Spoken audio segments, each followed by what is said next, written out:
Ngayong hapon mga kapatid ay papaliwanag ng katisismo ngayong araw ng Panginoon 29 na ang tunay na presensya ni Kristo sa banal na hapunan. Ito po ay nagmula kay Reverend o kay Dr. Wes Bledno. Mga minamahal kapatid kay Kristo, ang banal na hapunan ay hindi lamang isang ritual na ginagawa natin paminsan-minsan. Ito ay isang biyayang ibinigay ng Panginoon upang ituon ang ating pananampalataya kay Jesucristo at palakasin ito. Ngunit, naitanong na ba ninyo sa inyong sarili? Nasaan si Kristo? Kapag itinagdilaw natin ang banal na hapunan, naroon ba siya? Kung oo, paano siya naroroon? Iba ba ang kanyang presensya roon kaysa presensya niya kapag tayo ay nananalangin o nagbabasa ng Biblia na mag-isa? Sa kasaysayan ng Iglesia, iba-iba ang naging sagot sa tanong na ito. Noong ika-9 na siglo, itinuro ni Paschasius Radbertus na ang tinapay at alak ay tunay na nagiging katawan at dugo ni Kristo. Nang maglaon, tinawag itong substance transition. At ito ang naging opisyal na turo ng simbahang Romano-Katoliko. Ayon sa kanila, kapag binigkas ng pari ang salitang institusyon, ang tinapay at alak ay nagbabago at nagiging tunay na katawan at dugo ni Kristo.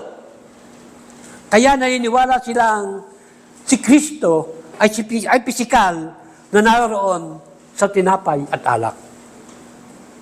Ngunit dumating ang reformasyon at sinuri ng mga reformers ang turong ito ayon sa kasulatan. Tinanggihan nila ito dahil hindi ito itinuturo ng Biblia. May ilan namang tumugon sa kabilang dulo. Itinuturing nila ang banal na hapunan bilang simpleng pag-aalaala sa ginawa nito ni Kristo. Para bang pagdalaw lamang sa puntod ng isang mahal sa buhay upang alalahanin siya. Kaya, para sa marami, ang banal na hapunan ay isa lamang alaala at wala ng iba. Ngunit mga kapatid, hindi ito ang itinuturo ng kasulatan. At hindi rin ito ang itinahayag ng ating mga reform confessions. Totoo ang banal na hapunan na isang pag-aalala. Sinabi mismo ng Panginoong Hesus, gawin ninyo ito bilang pag-aalaala sa akin. Kaya sa tuwing tayo ay nakikibahagi rito, inaalala natin ang kanyang paghihirap, kamatayan, at mabuting balita ng kaligtasan. Ngunit hindi lamang ito. Hindi lamang ito ang paalala. May higit pa rito. Ngayon pong hapon, pag-aralan natin ang tatlong bagay. Una, ang kalikasan ng tunay na presensya ni Kristo sa banal na hapunan. Pangalawa, ang mga pagpapalang tinanggap natin dahil sa kanyang presensya. Pangatlo, ang katiyakang binigay ni Kristo sa ating kaligtasan. Saglit lang po tayo yung mukha at manalangin. Aming Diyos, amang banal sa langit, patuloy po kaming nagpapasalamat sa oras na ito. Naway bigyan mo kami, Panginoon, ng pagkaunawa. Pagkaroban mo rin ako ng maayos na paningin upang mabasa ito, Panginoon, ng maliwanag at ang aking labi. Naway ang banal na Espiritu ang siyang kumilos at magsabi, salamat po, Ama, sa iyong biyaya at papala. Purihin ka sa pangalan ni Jesus. Amen. Ayan. Tingnan po natin ang unang sinasabi o unang puntos. Ang kalikasan ng tunay na presensya ni Kristo. Itinuturo ng Belgic Confession, Article 35, walang alinlangan na hindi ibinigay ni Jesucristo ang kanyang mga sakramento, walang layunin. Sa pamamagitan ng mga banal na tandang ito, ay tunay niyang ginagawa sa atin ang kanilang ipinapakita. Bagamat hindi natin lubos na unawaan kung paano ito ginagawa, gaya ng hindi natin lubos na unawaan ang lihim ng paggawa ng Espiritu Santo, hindi tayo nagkakamali kapag sinasabi nating ang ating kinakain at iinom ay ang tunay na katawan at dugo ni Kristo. Kapag unang narinig ito ng ilan, maaaring isipin nilang ito ay turo ng simbahang Katoliko. Ngunit ang sumulat nito ay walang iba, kundi si Guido de Brès, isang Reformed pastor. Paano ito naging totoo? Ang sagot ay kasunod na pangungusap. Hindi natin siya kinakain sa pamamagitan ng bibig, kundi sa Espiritu sa pamamagitan ng pananampalataya. Yan ang mahalagang pagkakaiba. Hindi nagbago ang tinapay at alak. Nanatili silang tinapay at alak. Nang sabihin ni Jesus sa aklat ng Lucas, Kabanata 22, ito ang aking katawan. Naroon mismo ang kanyang pisikal na katawan. Hindi naging katawan niya ang tinapay. Gaya rin ang sinasabi niya, ako ang pintuan, ako ang puno ng ubas, at ako ang tinapay ng buhay. Hindi literal ang mga pananalitang yun, kundi nagpapakita ng espiritual na katotohanan. Gayon din sa banal na hapunan. Ang tinapay ay tanda ng kanyang katawan, at ang alak ay tanda ng kanyang dugong nabuhos para sa atin. Ang tanda ay hindi dapat ipagkamali sa bagay na itinuturo nito. Tulad ng isang karatulang nagsasabing, Maynila, 20 kilometro.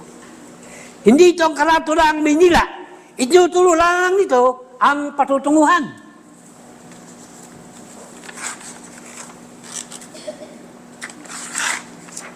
Ganito rin ang sakramento. Ngunit, maaaring tanong ng iba, kung hindi pisikal na naroon si Kristo, sa tinapay at alak, naroon ba talaga siya? Ang sagot ng kasulatan ay Hindi siya naroon ng pisikal, kundi sa espiritual na paraan. Si Kristo ay nanatiling nakaupo sa kanan ng Ama sa langit. Gayunman, sa pamamagitan ng kanyang salita at ng Espiritu, tunay siyang nakikipag-isa sa kanyang bayan habang ipinagdiriwang natin ang banal na hapunan. Hindi siya bumaba mula sa langit upang maging tinapay. Sa halip, sa magitan ng Espiritu Santo, dinadala niya tayo sa pakikipag-isa sa Kanya. Kaya ang banal na hapunan ay higit pa sa isang simpleng alaala. Ito ay isang paraan ng biyaya kung saan tunay na kumikilos si Kristo upang pagpalain ang Kanyang bayan. Pangalawang puntos. Ang mga pagpapala ng tunay na presensya ni Kristo. Mga kapatid,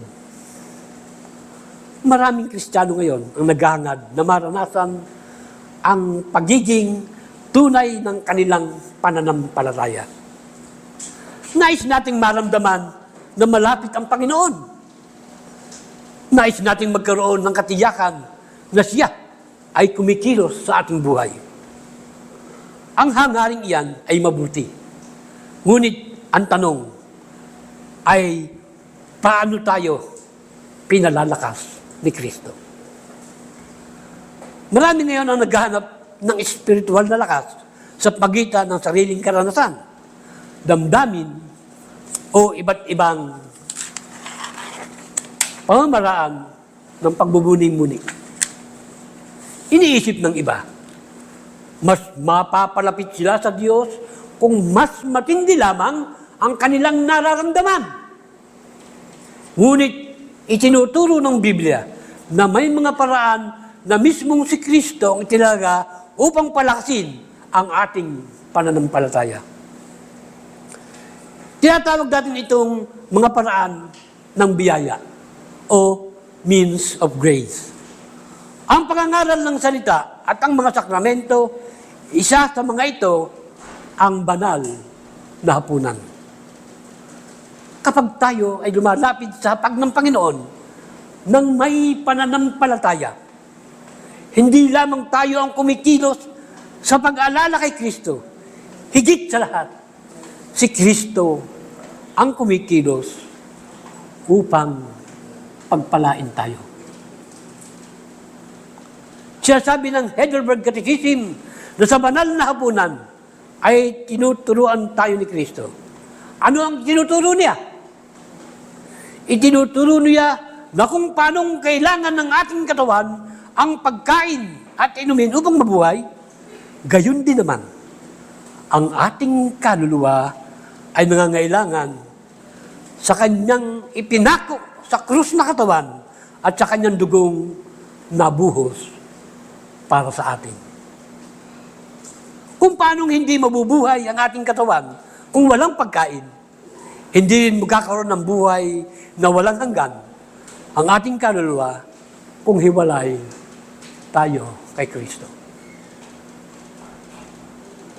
Siya lamang ang tunay na pagkain ng ating kaluluwa. Sinabi ni Jesus sa Aklat ng Juan, Kabanata 14, talatang 6. Sabi nga po rito, ako ang daan, ang katotohanan, at ang buhay.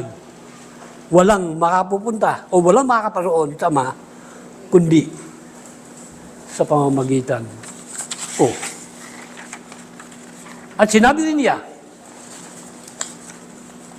sa Aklat ng Juan, nang sino mang sumasampalataya sa Kanya, ay magkakaroon ng buhay na walang hanggan. Kaya sa tuwing ipinagdiriwang natin ang banal na hapunan, muli tayong tinuturuan ng Panginoon ng parehong ebanghelyo. Pinapaalala niya sa atin na ang ating kaligtasan ay wala sa ating sarili, kundi nasa Kanya lamang. Ngunit hindi lamang pagtuturo ang ibinibigay ni Kristo. Binibigyan din niya tayo ng katiyakan. Napakahalaga nito sapagkat madalas tayong salakayin ng pagdududa. Minsan na iniisip natin kung tunay bang pinatawad na tayo ng Diyos. Kayo po ba, minsan, naisip niyo na yun? Iniisip ba natin kung sapat ba ang ating pananampalataya? Naisip niyo po ba yung mga kapatid? Tinatanong natin kung tayo ba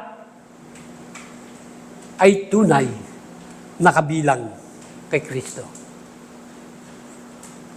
Sa banal na hapunan, si Kristo mismo ang sumasagot sa mga pagdududang iyon. Sa magitan ng tinapay at alak, sinasabi niya sa atin, kung paanong tiyak mong tinatanggap ang mga tandang ito, ganoon din katiyak ng aking kaluluwa ay ibinigay para sa iyo. At ang aking dugo ay nabuhos alang-alang sa iyo. Hindi ibig sabihin ito na ang tinapay at alak ang nagliligtas sa atin. Hindi tayo naliligtas dahil tayo kumain ng tinapay o uminom ng alak. Naliligtas tayo sa magitan ng pananampalataya kay Hesukristo. Ulitin ko po mga kapatid. Hindi tayo naliligtas dahil kumain tayo ng tinapay. At hindi din po tayo naliligtas sa magitan ng pag-inom ng alak. Naliligtas tayo sa pamamagitan ng pananampalataya kay Kristo. Ngunit ang ating pananampalataya ay pinatitibay sa pamamagitan ng sakramento. Ginagamit ng Espiritu Santo ang mga nakikitang tandang ito upang tiyakin sa ating puso na tayo ay tunay na nakikibahagi kay Kristo at sa lahat ng kanyang pagpapala. Ito ang dahilan kung bakit napakahalaga ng banal na hapunan. Hindi ito basta tradisyon. Hindi ito simpleng seremonya. Hindi ito gawaing ginagawa lamang dahil nakasanayan. Ito ay isang banal na paraan ng biyaya kung saan si Kristo mismo ang lumalapit upang palakasin ang kanyang bayan. Kapag tayo ay lumalapit sa kanyang hapag nang may tunay na pananampalataya, hindi tayo umaalis na walang natanggap.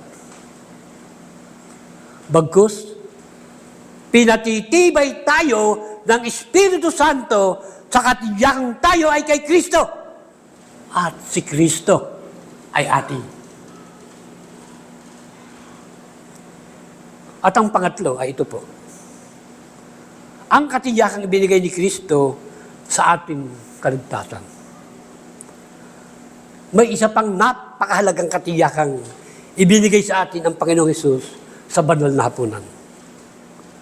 Sinasabi ng Heidelberg Catechism na sa sakramentong ito, tinitiyak ni Kristo na ang lahat ng kanyang paghihirap at pagsunod ay para bang tayo mismo ang nagdusa at nagbayad para sa ating kasalanan. Napakagandang katotohanan nito. Sa tuwing tayo ay lumalapit sa hapag ng Panginoon, ipinapahayag muli ni Kristo ang Ebanghelyo sa atin. Sinasabi niya na ang kanyang paghihirap sa krus ay para sa atin. Ang lahat ng ating kasalanan ay kanyang pinasan. Ang lahat ng ating pagkakasala ay kanyang binayaran sa pamamagitan ng kanyang dugo. Ang ating kasalanan ay lubos ng napatawad. Ngunit hindi doon natatapos ang mabuting balita. May isa pang salitang binibigyang diin ng Heidelberg Catechism. Ano po ito? Pagsunod o obedience. Isipin ninyo ito. Kung ang ginawa lamang ni Kristo ay patawarin ang ating mga kasalanan, sapat na po kaya yon? Paano kung sabihin niya, pinatawad na kita, malinis na ang iyong tala ng buhay, ngayon ikaw na ang bahalang punuin ito ng mabuting gawa upang tanggapin ka ng Diyos? Magiging mabuting balita ba yun? Hindi. Sapagkat alam natin ang ating sarili, alam natin kung gaano tayo kahina at kung gaano kalalim ang ating kasalanan o ang ating pagtanggap sa harapan ng Diyos ay nakasalalay sa sarili nating pagsunod. Wala na isa sa atin ang magkakaroon ng pag-asa. Ngunit hindi iyan ang Ebanghelyo. No? Hindi yan ang Ebanghelyo. Ang mabuting balita ay hindi magsikap ka pa. Ang mabuting balita ay si Kristo ang sumunod para sa atin. Hindi lamang niya binura ang ating mga kasalanan. Ibinigay din niya sa atin ang kanyang ganap na katuwiran. Pagka nakabasa ako katuwiran, naalala ko yung justification. Sa buong buhay niya ay ganap. Siyang sumunod sa kalooban ng Ama. At ang perpektong pagsunod na iyon ay ibinibilang ng Diyos sa lahat ng sumasampalataya kay Kristo. Kaya nga sinasabi sa atin ng banal na hapunan ay ito, sa pamamagitan ng kanyang ganap na pagsunod ay tinupad niya para sa atin ang lahat ng hinihingi ng kautusan ng Diyos. Napakalaking kaaliwan ito. Hindi lamang tayo pinatawad ng Diyos, itinuring din na tayong matuwid dahil sa katwiran ni Kristo. Ito po ang itinuturo ng 2 Korinto, Kabanata 5, talatang 21. Sapagkat siya na hindi nakakilala ng kasalanan ay ginawa niyang kasalanan dahil sa atin, upang tayo ay kanyang maging katuwiran ng Diyos. King James Version po yan. Tinawag ito ni Martin Luther na joyful exchange o ang maluwalhating pagpapalitan. Kinuha ni Kristo ang ating kasalanan at tiniis ang kaparusahang nararapat sa atin. At bilang kapalit, ibinigay niya sa atin ang kanyang ganap na katuwiran. Ulitin ko po, kinuha ni Kristo ang ating kasalanan at tiniis ang kaparusahang dapat ay sa atin. At bilang kapalit, ibinigay niya sa atin ang kanyang ganap na katuwiran. Ito ang kahangahangang katotohanan na muli nating naririnig at pinanghahawakan sa tuwing tayo ay nakikibahagi sa banal na hapunan. Mga minamahal na kapatid, sa tuwing tayo ay lumapit sa hapag ng Panginoon, alalahanin natin ang ating tagapagligtas ay tunay na naroroon. Hindi siya naroroon sa pisikal na paraan na para bang ang tinapay at alak ay naging kanyang katawan at dugo.